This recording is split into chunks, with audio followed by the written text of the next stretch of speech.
Good morning class. This is your social studies class for class 8. In previous video we had completed the first chapter of unit 3, the Constitution of India. So in today class we are going to start our next chapter, that is chapter number 2, Parliamentary Form of Government, which is given at page number 135. So take out your book and come on page number 135. So here is your page number 135, and in this page chapter 2 is given parliamentary form of government. Parliamentary form of government मतलब संसदीय प्रकार की सरकार। देखिए आप previous class में आपने पढ़ा होगा 2 टाइप्स ऑफ गवर्नमेंट में, पार्लियामेंट्री और प्रेसिडेंशियल फॉर्म।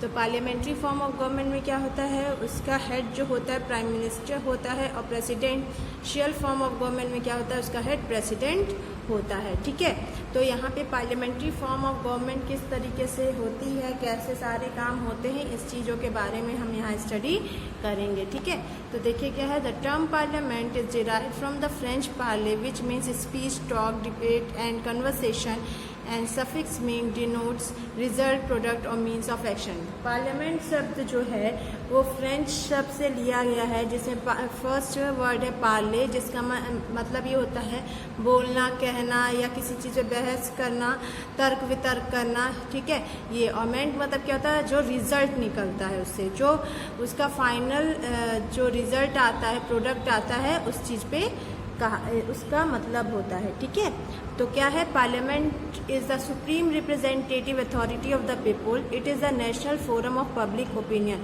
पार्लियामेंट क्या है, एक बहुत उच्च स्तर का प्रतिनिधित्व है, मतलब जो सत्ता है लोगों की उसका प्रतिनिधित्व करता है संसद। ठीक है, और ये जो है एक नेशनल राष्ट्रीय फोरम है, जहाँ पे पब्लिक जनता के ओपिनियन के लिए ये राष्ट्रीय फोरम होता है। ठीक है, why do people participate in decision making, decision making में लोग क्यों पार्टिसिपेट करते हैं। During the freedom struggle people from various background were inspired by the ideas of freedom, equality and participation in decision making. जब freedom के लिए संघर्ष, स्वतंत्रता के लिए संघर्ष हो रहा था, तो अलग अलग बैकग्राउंड के लोग इस बात से, इस आइडिया से इंस्पायर हुए, स्वतंत्रता के आइडिया से, समानता के आइडिया से, और साथ ही साथ निर्णय लेने में भी उसमें पूरा साथ देने के लिए या उसमें जुड़ने के लिए इस आइडिया से वो क्या थे, बहुत ज़्यादा इंस्पायर, प्रभावित हुए थे। ठीक है, the constitution gave right to people of India to decide whom they want as their representative। जो भारतीय संविधान है उसमें भारतीय संविधान में जनता को ये अधिकार दिया गया है कि वो अपने इच्छा अनुसार अपने प्रतिनिधित्व को चुन सकता है। This was given as the people of India had suffered a lot at the hand of the Britisher and they dreamed of a nation which gave them freedom, equality and justice। ये क्यों ऐसा हुआ है, क्योंकि जब British सरकार यहाँ पे थी तो उन्होंने बहुत ज़्यादा शोषण यहाँ की जनताओं पे किया था। तो अब इन लोग का सपना यही था कि उनका राष्ट्र ऐसा बने जहाँ पे स्वतंत्रता हो, समानता हो और न्याय हो। ठीक है, इसलिए वो डिसीजन मेकिंग में पार्टिसिपेशन लेने लगे। वो सबसे पहला स्टेप था जनता की स्वतंत्रता का। ठीक है, the constitution laid down the principle of universal adult franchise, that is, और संविधान में एक और सिद्धांत दिया गया है यूनिवर्सल एडल्ट फ्रेंचाइजी। इसके अंदर ये मतलब है कि वो सभी एडल्ट सिटीजन, एडल्ट जनता हमारे देश की वोट कर सकती है बिना किसी भेदभाव के, चाहे वो भेदभाव के आधार पे, चाहे वो कास्ट हो, कलर हो, या आपका धर्म हो, लिंग हो, प्रॉपर्टी हो, शिक्षा हो, या किस जगह से आप जन्म लिए हैं, इन सब के भेदभाव के बिना वो सभी क्या कर सकें, मतदान दे सकें, वोट दे सकें। और लेकिन उसके लिए एक एज लिमिट है कि 18 अबव वाले ही दे सकते हैं, 18 से नीचे वाले वोट नहीं दे सकते हैं। पीपुल एंड देयर रिप्रेजेंटेटिव्स, अब जनता और उनके प्रतिनिधित्व के बारे में बात हो रही है। तो the democratic government is form with the consent of people. अब जो लोकतांत्रिक सरकार बनी है वो किस लिए बनी है, जनता के ही भले के लिए बनी है। ठीक है, democracy means a government which is elected by the people. लोकतंत्र मतलब वही होता है कि वो सरकार जो जनता द्वारा चुनी जाती है। People elect their representative in the parliament. जनता क्या करती है, अपने प्रतिनिधित्व को संसद में चुनती है। दीज रिप्रेजेंटेटिव देन फॉर्म, और यही प्रतिनिधित्व क्या करते हैं, सरकार बनाते हैं। ठीक है, और पार्लियामेंट क्या करती है? गवर्नमेंट को, सरकार को कंट्रोल करती है और गाइड करती है, ठीक है। अब जो ये पार्लियामेंट है उसके कुछ कंपोनेंट्स हैं, उसके बारे में देखते हैं। तो क्या है? The union parliament, it's 3 component. Union parliament से कितने कंपोनेंट हैं? 3। कौन कौन से? President of the union, Rajya Sabha और Lok Sabha. President of the union Rajya Sabha, जिसको हम अपर हाउस या काउंसिल ऑफ स्टेट कहते हैं। लोकसभा को हम क्या कहते हैं? लोअर हाउस या हाउस ऑफ द पीपुल कहते हैं। प्रेसिडेंट जो है वो ना ही पार्लियामेंट के हाउसेस का मेंबर नहीं होता है और ना ही वहाँ पे वो बैठते हैं, ठीक है। ये he is an integral part of it, ठीक है। तो ये क्या है आपका? वो एक पार्ट ही है पार्लियामेंट का, लेकिन फिर भी राष्ट्रपति जो है वहाँ पे नहीं बैठते हैं, ठीक। अब चलिए एक एक करके सारे कंपोनेंट्स को हम पढ़ते हैं। तो फर्स्ट है राज्यसभा। राज्यसभा क्या है? उच्च अपर सदन है, ठीक है, उच्च सदन है सांसद का। इसको काउंसिल ऑफ स्टेट्स भी कहा जाता है। कंपोजिशन की बात की जाए तो यहाँ पे इनके जो नंबर ऑफ मेंबर्स हैं वो फिक्स होते हैं, और वो कितने होते हैं? 250 मेंबर्स होते हैं राज्यसभा में, और इनके अंदर 2 कैटेगरीज होती हैं मेंबर्स की, ठीक है। अब देखिए क्या है? Elected members. यहाँ पे टोटल 238 जो होते हैं वो इलेक्टेड मेंबर्स होते हैं। 250 में से 238 क्या होते हैं? इलेक्टेड, चुने हुए मेंबर्स होते हैं, जो कि 29 स्टेट से और 7 यूनियन टेरिटरी से चुने गए होते हैं, ठीक है। इंक्लूडिंग उसमें दिल्ली के भी होते हैं, जो हमारी कैपिटल टेरिटरी है। Goa, Manipur, Meghalaya, Mizoram, Nagaland, Sikkim, Tripura send only 1 member each to the Rajya Sabha. ये सब क्या है? सिर्फ 1 मेंबर को भेजते हैं राज्यसभा में, ठीक है। Nominated members. अब नॉमिनेटेड मेंबर्स क्या होते हैं? 238 तो चुने हुए मेंबर्स होते हैं। नॉमिनेटेड मेंबर्स क्या होते हैं? प्रेसिडेंट इन 12 मेंबर्स को राज्यसभा के लिए चुनता है, और ये मेंबर्स क्या होते हैं कि साहित्य के फील्ड से होते हैं, विज्ञान के, कला के, स्पोर्ट्स के या सोशल सर्विस, सामाजिक सेवा के फील्ड से जुड़े होते हैं, जहाँ पे वो अपना अच्छा योगदान दिए रहते हैं। तो उनको प्रेसिडेंट डायरेक्ट राज्यसभा के मेंबर के लिए नॉमिनेट करते हैं। और ये कितने साल के लिए नॉमिनेट होते हैं? तो ये 6 साल के लिए नॉमिनेट होते हैं, और हर 2 साल पे टोटल जितने भी सदस्य हैं 12 में से 12 जो मेंबर्स नॉमिनेटेड मेंबर्स हैं उसमें से 1/3 जो हैं रिटायर्ड होते हैं। अब 12 का 1/3 क्या हो जाएगा? 3 4 या 12, तो कितने मेंबर्स रिटायर्ड होंगे हर 2 साल पे? 4 मेंबर्स। वही दिया है 4 out of 12। Actually these nomination are, ये नॉमिनेशन जो है प्रेसिडेंट द्वारा ही होती है, लेकिन किसके एडवाइस पे? प्राइम मिनिस्टर के एडवाइस पे, इनके सिफारिश पे, ठीक। अब election to the Rajya Sabha. Rajya Sabha में चुनाव कैसे होता है? तो राज्यसभा में चुनाव जो होता है, the member of Rajya Sabha from each state are elected by the member. अब जो राज्यसभा के लिए सदस्य चुने जाते हैं वो जो विधानसभा होती है, जो स्टेट की लोअर हाउस होती है विधानसभा, उनके मेंबर्स द्वारा वो चुने जाते हैं, ठीक है, bye means of proportional representation through the single transferable vote system. वो सिस्टम क्या है? Single transferable vote system. एकल मतदान होता है, तो वही होता है, ठीक है, वो इंटरनली होता है। प्रेसिडिंग ऑफिसर क्या है? The vice president of India is the presiding officer. Vice president को हम प्रेसिडिंग ऑफिसर कहते हैं राज्यसभा का। ये राज्यसभा में चेयरमैन की तरह काम करता है, और इसके पीछे डिप्टी चेयरमैन होते हैं, who is elected by the members, जो मेंबर्स द्वारा चुने जाते हैं। ये क्या करते हैं? हाउस के सूर्य सदन के डिसिप्लिन को ध्यान देते हैं, वहाँ पे सारी चीज़ें सही तरीके से हो रही हैं या नहीं, ठीक है। तो ये राज्यसभा था। अब नेक्स्ट है लोकसभा। तो जिस तरह से राज्यसभा अपर हाउस है, उसी तरीके से लोकसभा L फॉर लोक, L फॉर लोअर। लोकसभा क्या है? निम्न सदन है, ठीक है, और इसी को जनता का सदन कहा जाता है, जनता का घर कहा जाता है, because all its member bearing to are directly elected by the people. इसमें जितने भी मेंबर्स हैं उनको डायरेक्ट जनता द्वारा चुना जाता है, ठीक है। अब इसका कंपोजिशन देखिए, इसमें कितने सदस्य होते हैं? इसमें 552 मेंबर्स से अधिक सदस्य नहीं हो सकते हैं, जिसमें से 530 मेंबर्स क्या हैं? वो स्टेट को रिप्रेजेंट करते हैं, और 20 मेंबर से अधिक नहीं होते हैं मेंबर्स, वो क्या करते हैं, यूनियन टेरिटरीज को रिप्रेजेंट करते हैं। मतलब यूनियन टेरिटरीज को जो रिप्रेजेंट करते हैं वो 20 से अधिक नहीं होने चाहिए।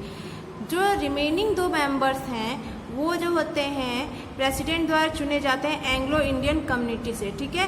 The membership from the state is on the basis of their population. इनकी मेंबरशिप क्या होती है, उनके स्टेट के पॉपुलेशन के बेस पे होती है, ठीक है। टेन्योर मतलब कार्यकाल, ये कितने साल के लिए कार्यरत रहते हैं, तो ये 5 साल के लिए कार्यरत रहते हैं। और ये कितने साल के लिए राज्यसभा, 6 ईयर्स के लिए, ठीक है। But in case of emergency, लेकिन अगर कहीं इमरजेंसी आ जाती है तो प्रेसिडेंट क्या कर सकते हैं, इनके कार्यकाल को 1 साल और बढ़ा सकते हैं, ठीक है। क्वालिफिकेशन क्या होनी चाहिए लोकसभा सदस्य की, सबसे पहले तो भारत का नागरिक होना चाहिए, 25 ईयर से कम की एज नहीं होनी चाहिए, वोटर लिस्ट में नाम होना चाहिए और किसी भी भ्रष्टाचार या किसी भी गलत काम में उनका नाम नहीं होना चाहिए, ठीक है। इनका इलेक्शन कैसे होता है, तो अभी बताया है कि लोकसभा के जो सदस्य हैं वो डायरेक्टली जनता द्वारा चुने जाते हैं। इसके लिए क्या होता है, होल कंट्री को कई कॉन्स्टिट्यूएंसीज में डिवाइड किया गया है। हर एडल्ट सिटीजन जो इंडिया का होता है वो जाके मतदान देता है सीक्रेट बैलेट पे टू अपने कैंडिडेट को चूज करने के लिए। उस जिस एरिया में वो है उस एरिया के कैंडिडेट्स में से किसी एक कैंडिडेट को वो जाके पोलिंग बूथ पे वोट देता है। आफ्टर इलेक्शन ओवर होने के बाद जिस पार्टी के पास मैक्सिमम सीट होती है वो प्रेसिडेंट द्वारा इनवाइट किए जाते हैं सरकार बनाने के लिए, ठीक है। नेक्स्ट है speaker and deputy speaker. Speaker और डिप्टी स्पीकर क्या होते हैं, जो न्यूली इलेक्टेड मेंबर्स होते हैं लोकसभा के, वो अपने मेंबर्स में से ही एक किसी को चेयरमैन चुनते हैं, एक को वाइस चेयरमैन बनाते हैं। जो चेयरमैन बनते हैं उनको स्पीकर कहा जाता है और जो वाइस चेयरमैन बनते हैं उनको क्या कहा जाता है, डिप्टी स्पीकर कहा जाता है। वाइस चेयरमैन और डिप्टी स्पीकर जो है act as the speaker of Lok Sabha when the speaker is on leave और रिजाइन फ्रॉम हिज पोस्ट। अगर लोकसभा में स्पीकर एब्सेंट हैं तो उनकी जगह पे कौन बैठता है, डिप्टी स्पीकर मतलब वाइस चेयरमैन बैठता है एज अ स्पीकर के फॉर्म में, ठीक है। देखिए यहाँ पे सुमित्रा महाजन का दिया है जो कि लोकसभा की क्या है, स्पीकर हैं, ठीक है। नेक्स्ट है power and functions of the parliament. अभी तक तो कंपोनेंट्स आपने देखे जिसमें राज्यसभा, लोकसभा और आपने स्पीकर और डिप्टी स्पीकर के बारे में पढ़ा। अब देखते हैं क्या पावर और क्या फंक्शन होता है संसद के पास, ठीक है। Main function of parliament is to frame law but it performs many other function as well. They are as follows. संसद का मेन काम क्या है, कानून को बनाना, लागू करना, लेकिन इसके साथ साथ और भी कई फंक्शंस उनके पास होते हैं। फर्स्ट है लॉ मेकिंग बॉडी। सबसे पहला क्या है, लॉ मेकिंग बॉडी के लिए it frame new laws and amends or repeal them if necessary on all the 97 subjects of the union list and all the residuary subject which have not found a place in any of their list. देखिए इनका काम क्या है, कानून बनाना या संशोधन करना या फिर किसी कानून को ख़त्म करना अगर ज़रूरत पड़ी तो। और वो यूनियन लिस्ट में जितने 97 सब्जेक्ट्स हैं उन सब पे बनाते हैं, या कुछ ऐसे सब्जेक्ट्स हैं जो तीनों लिस्ट में से किसी में शामिल नहीं किए हैं उन पे भी वो कानून बनाते हैं। कभी कभी क्या होता है, ये स्टेट लिस्ट पे भी लॉज कानून बनाते हैं। Parliament along with the state legislature can pass law regarding the 47 subject on the concurrent list। Parliament जो है स्टेट लेजिस्लेचर के साथ मिलके जो कॉन्करेंट लिस्ट होती है उनके सब्जेक्ट्स पे भी वो लॉ पास करते हैं। In case of any class the law pass by the parliament shall prevail. The union parliament has the sole right to amend the Constitution, although in certain cases these amendments should be ratified by a majority of the state। देखिए अगर कभी clash होता है तो parliament द्वारा ही जो law पास किया जाता है वो माना जाता है, और यूनियन पार्लियामेंट के पास ये सोल राइट होता है, उनको आत्मिक अधिकार दिया जाता है कि वो कॉन्स्टिट्यूशन में, संविधान में संशोधन कर सकते हैं किसी केसेस में, ठीक है। अब उस पर अप्रूवल कैसे मिलता है, मेजोरिटी के साथ मिलता है, ठीक है। The state can in no case initiate an amendment to the constitution. जो स्टेट है वो किसी प्रकार का संशोधन संविधान में नहीं कर सकते हैं। ठीक है। फाइनेंशियल कंट्रोल, फाइनेंशियल कंट्रोल क्या होता है? वित्तीय जो कंट्रोल होता है उसकी बात की जा रही है। हर साल गवर्नमेंट क्या करती है? एक बजट पेश करती है संसद के सामने, ठीक है, जिसको एनुअल फाइनेंशियल स्टेटमेंट कहा जाता है। जो बजट है वो शो करता है कि government expected income and planned expenditure, मतलब कितना उनके पास इनकम है और कितना उसमें से खर्च करना है, बजट में ये शो किया जाता है। इस बजट के साथ the government introduces a finance bill, इसके साथ साथ वो फाइनेंस बिल भी इंट्रोड्यूस कराते हैं। इस बिल में क्या होता है?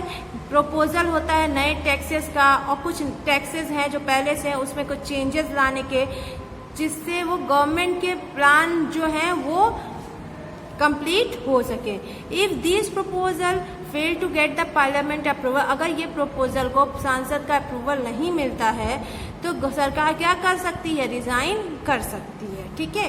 कंट्रोल ओवर एग्जीक्यूटिव, पार्लियामेंट का जो कार्यपालिका है उस पर कंट्रोल होता है। तो देखिए क्या है, तो parliament keeps a check on the minister and their work, parliament हमेशा जो मिनिस्टर्स होते हैं उनको उस पर ध्यान देती रहती है, उनके कार्य पे ध्यान देती रहती हैं, और पार्लियामेंट्स के पास ये अधिकार होता है कि वो मिनिस्टर से सवाल कर सके और उनको उसकी जवाबदेही करनी पड़े। दिस इज यूजुअली डन, ये कब होता है? क्वेश्चन आवर में होता है। During the 0 hour which start immediately after the question hour, members can raise issues of public interest, और क्वेश्चन आवर के जस्ट बाद 0 आवर शुरू होता है, जिसमें क्या करते हैं?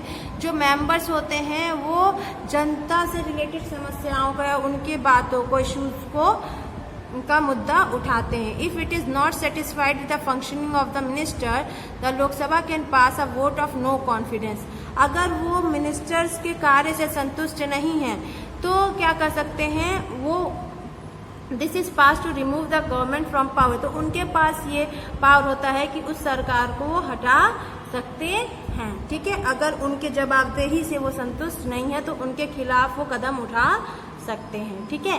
अमेंडिंग द कॉन्स्टिट्यूशन, संविधान में संशोधन करने का पावर भी इनके पास है। The bill to amend the constitution में ओरिजिनेट इन आइदर, जो बिल संशोधन के लिए आती है, संविधान के संशोधन के लिए, वो किसी भी दोनों राज्यसभा लोकसभा किसी में से भी पेश किया जाता है, और ये किसी भी दोनों में से किसी एक हाउस से मेजोरिटी से पास होना चाहिए, जितने टोटल मेंबरशिप हैं उस हाउस के। ठीक है। As well as by 2/3 majority of the member present and voting, जिसमें 2/3 मेंबर्स पूरे मेजोरिटी के वोट करने चाहिए। If such amendment seek to make any change in some specified matter, the amendment shall also required to be approval least half of the state. अगर ये संशोधन में कोई चेंज दिख रहा है करने के लिए पर्टिकुलर मैटर पे, तो ये संशोधन के लिए स्टेट लेजिस्लेचर के एटलीस्ट हाफ मेंबर्स का अप्रूवल होना बहुत जरूरी है। ठीक है। नेक्स्ट है जुडिशियल फंक्शन, न्यायिक जो उनका कार्य है। पार्लियामेंट जो है वो जुडिशियल पावर भी एंजॉय करते हैं। ये क्या करते हैं? It can impeach the president and जज of the supreme court of high court in case they are found violating the constitution. वो प्रेसिडेंट हुए या सुप्रीम कोर्ट हुआ या हाई कोर्ट के जज, उन पे वो आवाज़ उठा सकते हैं या उन पे बोल सकते हैं, अगर वो ये देखते हैं कि वे जो हैं संविधान का मिसयूज़ कर रहे हैं, उनके स्टेटस का मिसयूज़ कर रहे हैं, कहीं भ्रष्टाचार हो रहा है, उनके नेचर में शो हो रहा है, तो वो उस पर उनके खिलाफ आवाज़ उठा सकते हैं। इलेक्टोरल फंक्शन, पार्लियामेंट जो है वो बहुत महत्वपूर्ण रोल अदा करती है प्रेसिडेंट के इलेक्शन में और वाइस प्रेसिडेंट के इलेक्शन में। ठीक है। तो ये इनका पावर और फंक्शन था। और लास्ट हमारा है मेकिंग अ लॉ, लॉ कैसे बनता है। तो लॉ बनने के लिए बिल पास कराया जाता है, और बिल 2 टाइप्स के होते हैं, ऑर्डिनरी बिल समान विधेयक, और एक होता है मनी बिल धन विधेयक। ऑर्डिनरी बिल कैसे पास होता है? तो उसमें स्टेप पे है, फर्स्ट क्या है? First reading. फर्स्ट रीडिंग में क्या होता है? जो समान विधेयक है वो राज्यसभा या लोकसभा किसी में भी पेश किया जाता है। जो मिनिस्टर्स होते हैं और प्राइवेट मेंबर्स जो होते हैं वो इनके उद्देश्यों को, इन बिल्स के उद्देश्यों को बताते हैं। अगर हाउस उसके फेवर में होता है तब वो नेक्स्ट स्टेज पे बिल जाता है। तो the introduction is called the first reading of the bill. तो फर्स्ट रीडिंग क्या है? इंट्रोडक्शन है, मतलब प्रस्तावना है उस बिल की कि उसमें क्या चीजें दी हुई हैं। सेकेंड रीडिंग में क्या है? इस स्टेज में क्या होता है? जनरल डिस्कशन होता है उस बिल पे, ठीक है। Therefore there is a clause by clause discussion of the bill. इस पे लगातार डिस्कशन होता रहता है क्लॉज को देखते हुए। Those in favor give reason as to why it should be accepted, while those opposed to it bring out its weakness. After the discussion, the bill is put to vote. So, अब इसमें सब कोई debate type का होता है कि लोग बताते हैं ये क्यों होना चाहिए, और जो उनके अगेंस्ट होते हैं वो बताते हैं क्यों नहीं होना चाहिए, ठीक है। इसके बाद से इस पे वोटिंग होती है।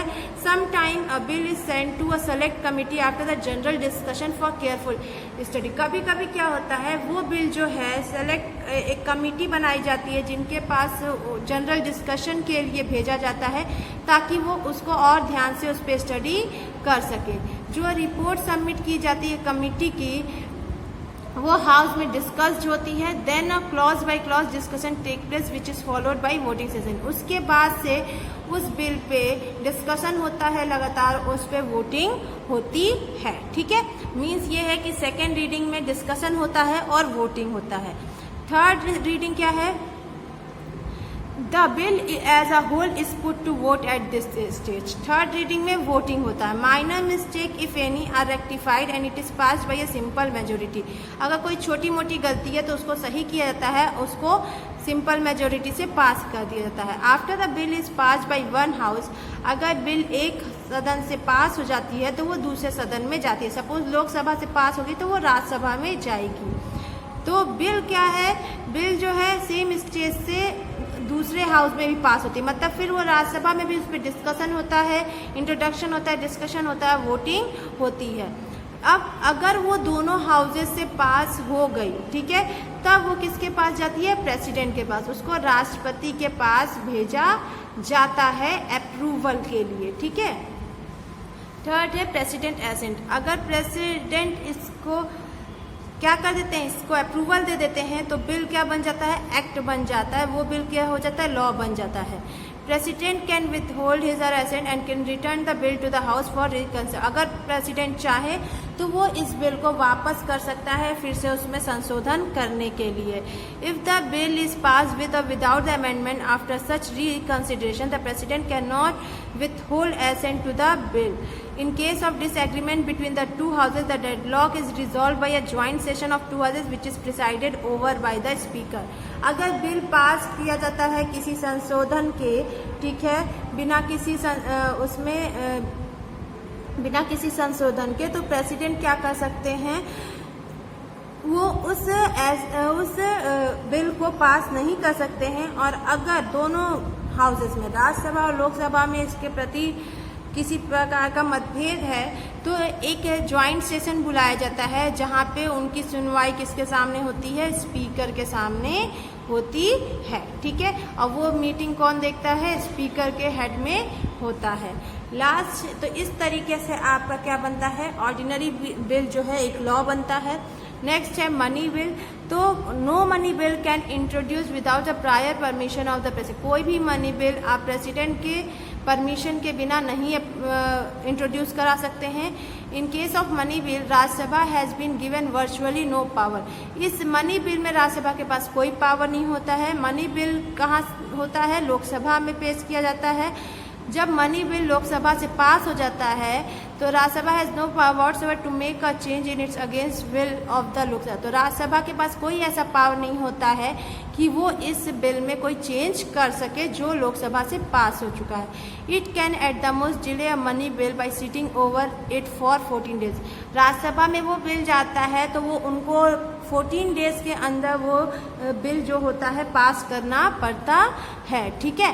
After the expiry of the period, अगर वो 14 दिन बीत जा रहे हैं और वो बिल पे कोई अपना निर्णय नहीं देते हैं, the bill is suppose to be pass by the Rajya Sabha. तो ये मान लिया जाता है कि वो बिल जो है राज्यसभा द्वारा पास कर दिया गया है और उसको प्रेसिडेंट के पास सिग्नेचर के लिए भेज जा सकता है। ठीक है, मीन्स ये है कोई भी बिल है उस पर डिस्कशन होता है, वोटिंग होती है, लोकसभा राज्यसभा दोनों सदन से भी वो पास किया जाता है, लेकिन फाइनल वो लॉ या एक्ट कब बनता है, जब उसको प्रेसिडेंट के पास भेजा जाता है, प्रेसिडेंट अपना अप्रूवल अपनी सिग्नेचर उस पर कर देते हैं, तभी वो बिल क्या होता है, लॉ बनता है। ठीक है, तो ये आपका चैप्टर यहाँ पे कंप्लीट होता है, जिसमें आपको बताया गया कि पार्लियामेंट के कितने कंपोनेंट्स हैं, किस तरीके से कोई भी बिल लॉ बनता है, ये सारी चीज़ें आपको बताई गई।